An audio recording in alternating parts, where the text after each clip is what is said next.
Be waiting for some more people to join, and then I'll tell you what we'll be talking about today. Maybe I'll write it out in a comment and pin it till then. So just to let you know, hello Shrikant. Okay, so let me see. Yoga for weight loss. So let's post that. Pin comment. And there, she's already here, punctual as always. Just waiting for Dia to join, who is the founder of Kriya by Dia. And we'll be speaking about yoga for...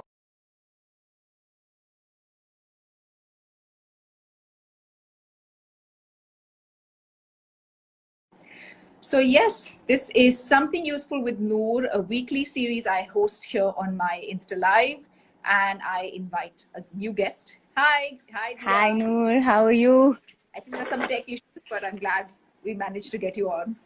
Okay, perfect. There's always tech issues. This is the time for tech issues only. Hello to everybody joining in. I was just giving a basic introduction of the show, so I'll just... So yeah, in Something Useful with Noor, I invite a new guest every week and we talk about something that is useful for everybody. Now, the theme for this month, starting today and throughout August, will be effective weight loss. And I feel like I couldn't have started this series with, you know, a better guest than Dia Kapoor herself, who I've actually had over here. And many of you have enjoyed our conversation on yoga before. Can you hear me, Dia? I can hear you. The Bluetooth is gone, but if you can hear me, then I'll just take these out and I'll speak to you like that. I can hear you. Yeah, okay, you can. So yes, so today, of course, we'll be talking about yoga for weight loss specifically, because last time when we had this conversation, most of the questions were around yoga for weight loss. And I think that's a popular topic everybody wants to know, especially now since most of us aren't going to gyms. So yes, it is definitely a hot topic. So thanks for joining me today, Dia, and I'm really excited about our conversation. Also, next week, Dia and I will be taking, she will be giving me another yoga lesson on Tuesday over on her page, but I'll share details of that later as well. Okay, so let me tell you a little bit about Dia. So Dia's yoga journey began in 2002 when she returned to India after completing her degree in business in the US. She attributes her love for yoga to her gentle and lovely teacher who showed her that yoga was beyond a mere stretching exercise. This made her quit her job in advertising and join a teacher training program. A year later, she set up Kriya Wellness, a yoga studio in Bombay, which she ran for a year before moving to Delhi. Later, she got a certification to teach prenatal yoga and joined the team at Mamma Mia Fortis La Farm. Yoga is truly her passion and her favorite way to begin the day. She now teaches groups, individuals, and pregnant women through personal or online sessions. So welcome, Dia. And let's begin our chat. I also want to tell everybody who's joining in that Dia and I will just chat informally for about 30 odd minutes, and then we will take audience questions, but you can feel free to just keep typing them throughout and we will definitely address them later on. So we'd love to begin by knowing more about your personal journey and maybe, you know, your health and weight loss through yoga. Would you like to talk about that?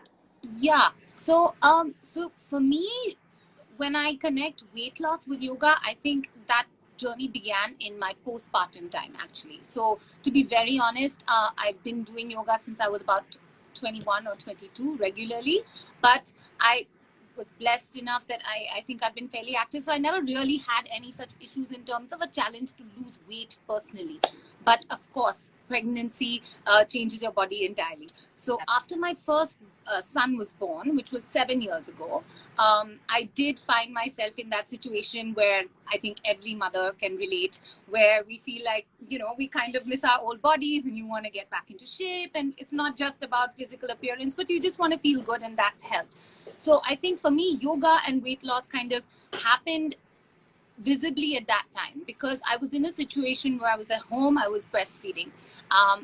So therefore didn't have the opportunity to necessarily step out for long periods of time with a little baby. I didn't necessarily want to either. And I knew from experience that, well, from what doctors had said as well, that you need to start slow, start steady when it comes to exercise. So yoga was actually the first thing I started doing. after the birth and after, the 12 weeks post-birth. And I slowly started building up. And with the combination of my yoga, with then other activities that I started adding slowly, stepping out slowly, I saw a difference. And about 9 months, I think, and that's what I tell people as well. It took you 9 months to have the baby. Give yourself 9 months to see a result. I did see a result in terms of how my body felt, how it looked.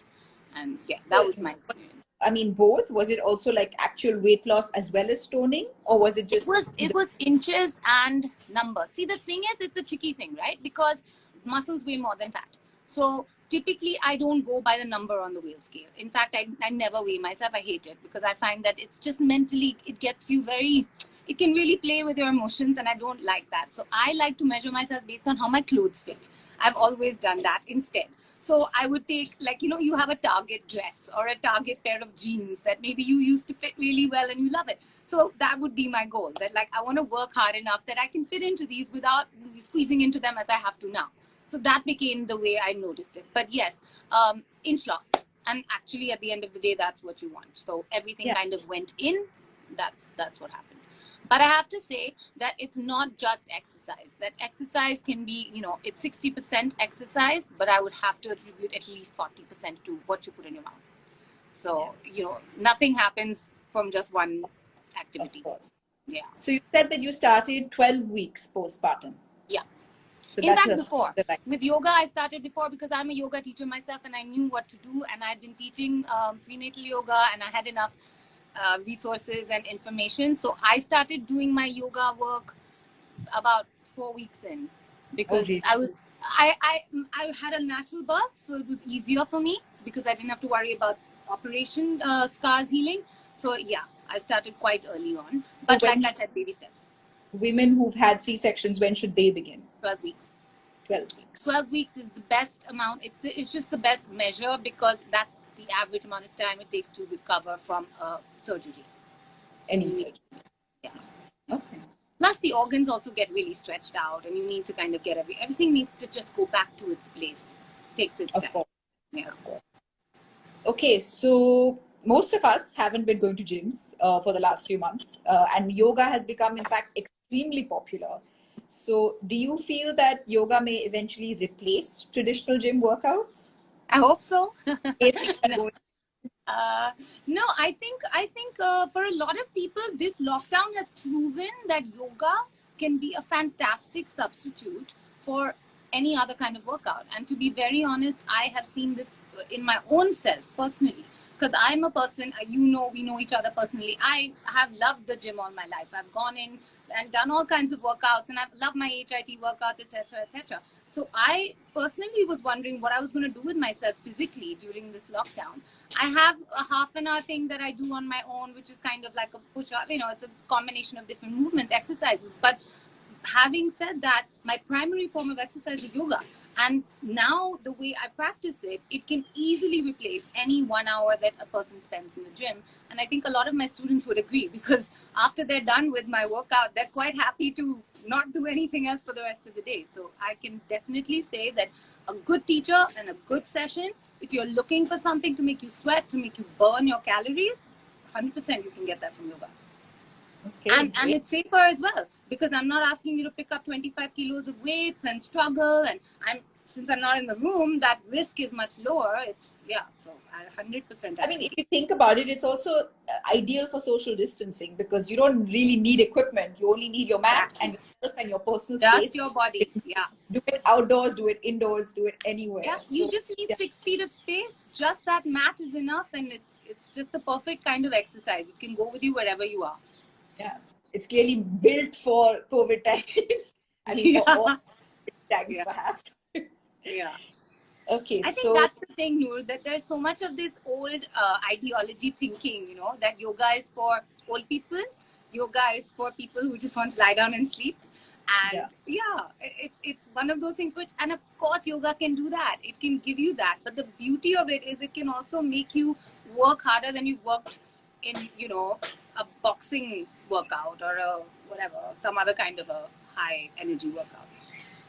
So, but do you think that sort of mindset still exists? I mean, that it's only meant for old people and it's... I think it's not. beginning to change, and thankfully, I think the lockdown has helped with that a lot, because now people are discovering it by force almost. You know, that they had no choice, and now they're realizing that, oh, I can actually like really get a good workout from this exercise or this movement. But yeah, there's still a lot of people who I think they just have that mental block. Okay, you know, oh, that's not going to do much for me, kind of a thing. So actually, I just realized I've never asked you this. When you started your own yoga journey, was it from the perspective of losing weight, or was it for something else? And It was for stress. It was for stress. I was in a very stressful job environment, and it was causing physical manifestation. It was causing weight gain. It was causing hair loss. It was causing ulcers in my mouth. It was causing skin breakouts. All of which was, and I thought initially that this was something wrong internally, and then when I went to see a skin specialist, that lady actually told me, she said, you know, Dia, I can give you 1,000,000 medicines to help with your skin, but the truth is this is nothing to do, this is to do with your stress, and you need to decide how you're going to handle that, because until then this thing is just going to keep coming back. So I turned to yoga because from everything I'd grown up hearing, it was meant to be relaxing. So I said, let me try this. That's great. And it worked. It worked, which is when I really started believing in. So, but then you started with the same kind of yoga that you practice now, or was it a more meditation pranayam kind of? No, it was not meditation pranayam. In fact, that is considered advanced yoga. So actually, traditionally, according to the Hatha yoga practice, you start with the physical movements. You have to master the physical movements before you start learning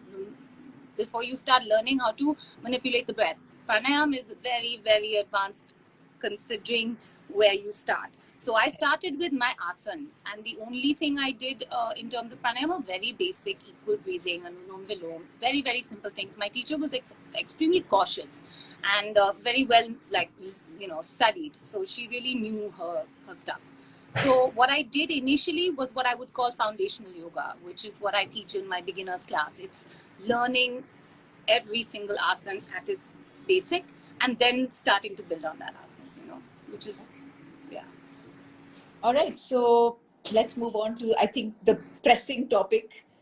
Please tell us 5 asanas for weight loss, and I'd be happy to share some pictures that you've given to me while you're talking about them.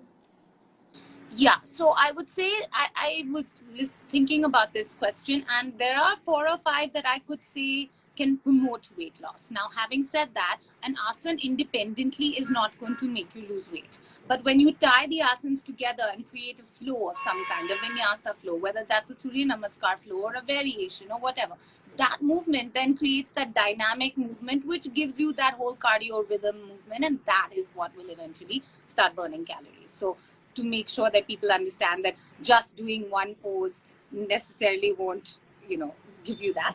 There's a triangle pose, which is a very, again, a standard pose. The triangle pose is actually, this one is actually shoulder stand. Okay. I can actually go through it according to the pictures if you just put them up. Yeah. So this one is called shoulder stand, and it's one of the poses that they say helps with weight loss because it kind of helps to boost your metabolism. Any inversion, so the theory behind an inversion is that it reverses aging. You have this one sort of nectar, it's called ama, inside your body, and it's located usually in the kundalini area, and as you age, that keeps dripping lower, it drips out of you. When you invert, you get that sacred nectar or that sort of revitalization back. So it reverses everything. Also including things like sluggish metabolism, where it helps to. So that will be kind of the area for weight loss. This one is particularly difficult, right? Because I mean, this is one of the asanas that I am never able to do like successfully. It's quite difficult. So the thing with Sarvangasana is that it really depends on the person and their activities as a child, I would say. So really? A lot of people, I just tell them that, don't be like, remember when you were a kid and we were always doing somersaults everywhere. Like you were on the bed and we were somersaulting back and forward. That's exactly it. You literally have to take your legs up and imagine that you're a kid again. And then you forget it. Like there is very, very little risk in practicing this posture. It's something where people have, it's a fear. And once you start doing it, you will realize it's literally like being a kid. You just don't even have to think about it. But it's so when you practice it with me, when we do it one-on-one for real, in real life, I will help you, and you will realize Of it. course, even as a child. So maybe this is not